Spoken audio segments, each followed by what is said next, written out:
Hello everybody. In this video we're going to be doing a tour of this 2005 Toyota Camroad. We got this thing from Japan just a few weeks ago, and needless to say I'm pretty excited about it. The process of importing this thing was extensive. I think it's the reason you don't see a lot of these in BC, and I'm going to go over that a little bit in this video, as well as just showing you guys around the camper. So let's jump right into it.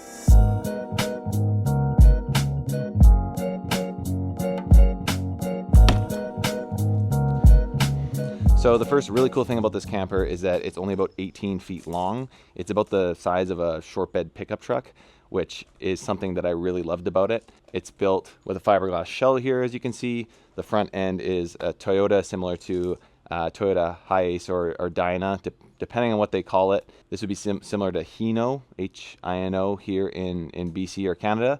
So the front ends, it's a Toyota diesel, 2.5 liter. It actually hauls pretty nicely, and because the camper is so small, it's not carrying too much weight, so the chassis can kind of handle what we're dealing with here. And in terms of the camper unit itself, this is made by Vantec, which is one of the most popular van builders in Japan. I looked at a lot of different campers, honestly probably 300 or 400 of these campers at auction before I chose this one, because of the layout and because of the brand. I wanted the ZIL 520. I wanted Vantec to be the maker of the camper because a lot of them weren't as nice. Vantec builds a very nice camper. Again, the fiberglass shell is so important to me because I don't want this thing leaking. And as far as I can tell, there hasn't been any major leaks. You can see we have these really nice windows here. They're kind of like a plexiglass, so we don't have to worry about those breaking. In fact, that one just literally fell out onto the ground and didn't shatter, which was nice. I'm sure a lot of camper windows are like that, but they're really cool windows. I just love the color. I love the design of this camper. This is a two-wheel drive. Could not find a four-wheel drive Vantec with the bunk beds that I'm going to show you in a second, but I don't think we're going to be taking this thing off-road, so I'm not too concerned about it. But without further ado, let's take a look in the cab, and then I'll show you around inside. So welcome to our camper. One of the first things that really attracted to me to this layout is these bench seats here. So what you'll see in a lot of American-made campers is they're built on a Ford chassis, which is fine. Nothing against Ford. I do like Toyota better. What you'll see inside is that they have these rear dinettes where you can sit sideways, which isn't safe for children, or isn't legal for children, first of all. It just doesn't make as good of the use of space, in my opinion. So this camper perfectly makes use of the space. We have these dinette seats here that have 4 seat belts on them. So I'm sitting on one side, there's another side over there. There's 4 seat belts, and I can actually sit here while we're driving, or Maddie can sit here with the kids while we're driving and play games and hang out here or whatever. This could also be lifted up and made into like one giant mega bed. This thing does have seat belts for 6 and also will sleep 6 or 7. We have a queen bed up top. We have 2 single bunk beds, and then we have this kind of mega bed here. And so there's a ton of space here, even though this thing is so compact. And there are RVs that have these dinette tables, but you need to get like usually a 27 footer or above to have this dinette available. But the Camroad makes use of this space so well, and we have this area where we can sit and have dinner and chill. Obviously we're not using it, or we can actually sit and ride here as we're on a road trip. So love this about the camper. Also love these windows. It comes with a blackout screen on every single window, or if you want, you can do a bug screen as well. So every single window has that. How are we gonna do it? Yeah, oops. Or you can just obviously have the windows as is. They all open nicely, lots of airflow. So a big fan of bug guards on every single window and blackout screens, especially for sleeping children. And a couple other features around the dinette here. I like that it comes with cup holders. We've got lots of storage space. I love the finish of all these cabinets. It's not like the cheap particle board that a lot of the RV manufacturers make or use in America. And this is 2005. Like, this thing is like the inside of it is just so nice. Like, all this wood paneling, the AC blows back here from the front, and it also has a separate complete air conditioning machine that the previous owner, I assume, installed, because I don't think it came stock. And then we have our queen size bed out here that actually pulls out all the way like that so that somebody could sleep up there. And it is, I would say it's about a queen size bed, which is pretty crazy for the size of this camper. There was this insane setup here.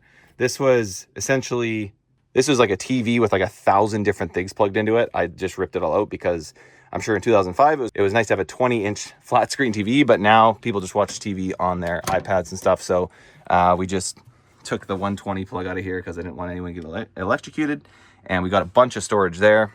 We also have a separate heater in here, so obviously the cab can push heating through the vents here, but we have a separate diesel heater that just goes off the gas tank, and so that blows nice warm air when we need it. So as I said, we have AC in here, which is pretty sweet. Can literally run this off batteries, and I'll show you the electrical in a sec here. But that AC powers up. I really should open the back window here so it can actually have intake. But we have an AC, we have a max air fan here. So we're gonna be taking this down to some warmer spots, and we're not gonna have to worry because we're gonna have air conditioning. All right, and here's the back of the camper. I don't know if it looks small or big on video. It kind of feels like both. Like it feels compact, but there's so much going on. We actually have a bathroom here that I'll show you guys in a sec.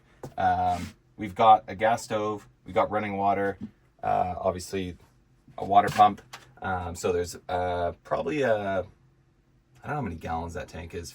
You know, I don't know what gallons are. 50-liter tank probably under there. And then we've got a fridge that works and everything in here. Pretty big Dinette fridge, which is nice, and it works great. Runs it's 3-way, so it runs off propane, battery, or if you want to plug in. And then we've got our bathroom. Really cool feature that I thought was pretty funny is this little guy right here will tell you if the thing's full. It's got a little light that goes over the thing on there to show you that you shouldn't go to the bathroom anymore. So we've got a cassette toilet, we've got a shower in here, we've got a broken window that we need to fix, and a vent as well. So pretty stoked on the bathroom. Just good for emergency uses, you know, with kids and with a wife. You know, obviously it's either for us guys to go outside, but it's nice to have a bathroom when you're in the wilderness. Next, again, another reason why I got this camper is because of these bunk beds. We wanted to be able to have our kids obviously sleep in here, and we didn't want to have to convert the dinette every single time we wanted to go to sleep. So a lot of the campers, I would say 80 to 90% of these Vantech builds, they have the bench seat here, and then usually this is actually the kitchen, so they don't have the bunk beds, and then they just have one giant mega bed. But taking the car seats in and out of this is really, it's annoying. I had to actually install a bunch of floor anchors and really soup this thing up so that it was safe for our kids to ride in. So we've bolted a bunch of stuff to the floor to properly put the car seats in. That's why, again, I love these bunk beds. We can have our kids sleep in here. Obviously our 3-month-old isn't sleeping on a bed yet, but our 2.5-year-old, we're just gonna put a blackout blind, and then all the windows also have those blackout blinds on them. So our kid's gonna sleep here. It's gonna be pretty sweet. And then we can, you know, have storage up here for now, but eventually we'll have both the kids sleeping on these bunk beds, which is pretty sweet. Here's another look at the kitchen space. As I said, we've got the Dinette fridge here. Works great. We got even a little freezer in there. Actually a pretty massive fridge. I still have to clean this thing out. So excuse the mess, guys. But again, just like the finish on this, there's like no scuffs. It's just in such good condition. I'm just obsessed with this thing. We got a stove here, and then for some reason they have, I think maybe it's a Japan thing, they had a fresh water that was hooked up to a tank just below here. I just took that out because we have pretty good water in BC. Maybe I'll regret that, but I always bring an extra jug that I can fill up if I need to. That's just kind of auxiliary. So this has hot and cold water. And tonight my job is to make labels for all these, because as you can see, they're in Japanese. So I've been using Google Translate quite a bit.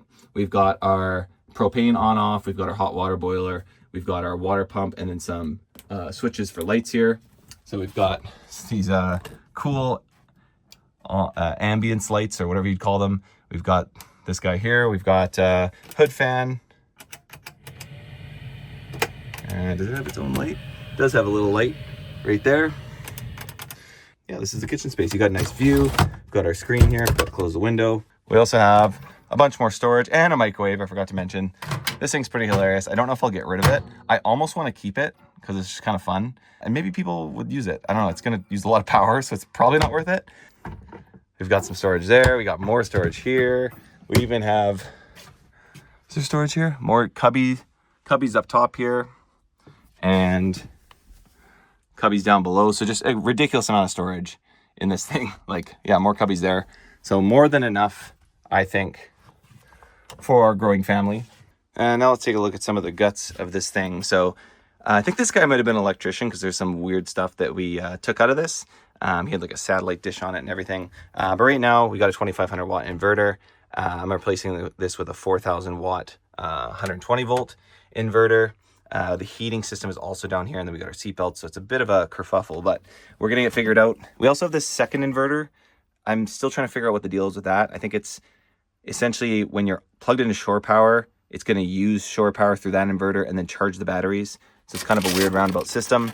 We've basically got our panel here, and then we have two 12 volt batteries here. So that's the guts. If you care about that kind of stuff, I don't know anything about it, so I had somebody help me out with this kind of stuff, and we're going to be upgrading that, like I said, to solar. We've got our switch here to turn on the inverter and run off battery, and then I can essentially control everything from here, including the heating, the AC, and the main power switch as well. That's sort of the quick rundown of the inside of the camper. I love this thing. I was pretty overwhelmed at first, I'm going to be honest, but I'm just stoked on the look of this thing and how compact it is, the layout. It's everything I've wanted in a camper, and I've been searching for years.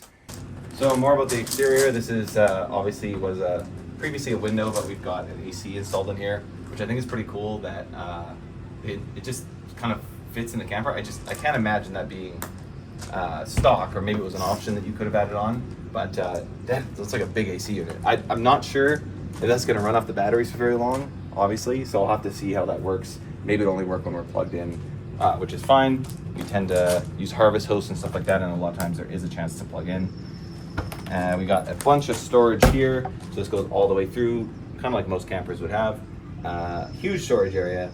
The fresh water used to be stored here, but I ripped that out, and so that's going to be great for bringing all our stuff.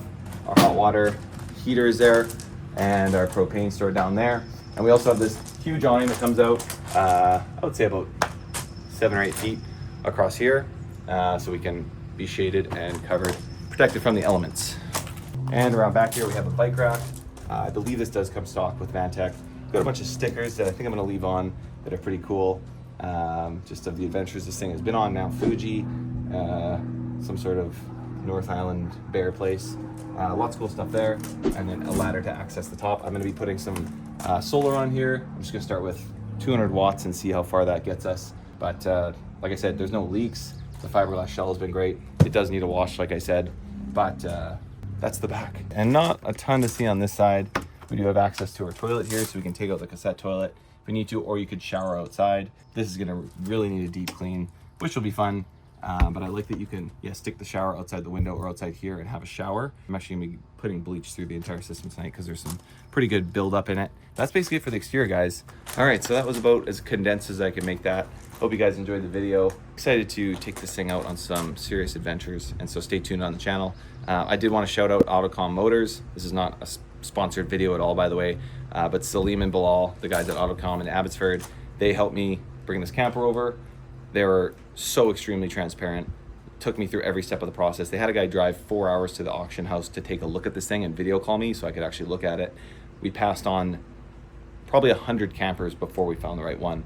And so I highly recommend them. The guy is just customer service to the absolute next level. And if you're looking to import a JDM or a camper, there's a lot of online sites that are available to you, and I even put deposits on some of these sites and tried them out, but I just didn't feel like there was enough transparency. I felt like they were pushing me towards certain vehicles that weren't necessarily the best ones. They just wanted to get me in and out, and I also didn't know how much I was really spending because they just gave me a flat price on the entire camper, and I don't know if they were taking $10,000 off that or what it was. But with Salim, he told me exactly what his commission would be. He gave me a receipt for every single thing that happened, and then he even delivered the vehicle to my house and showed me how to use absolutely everything.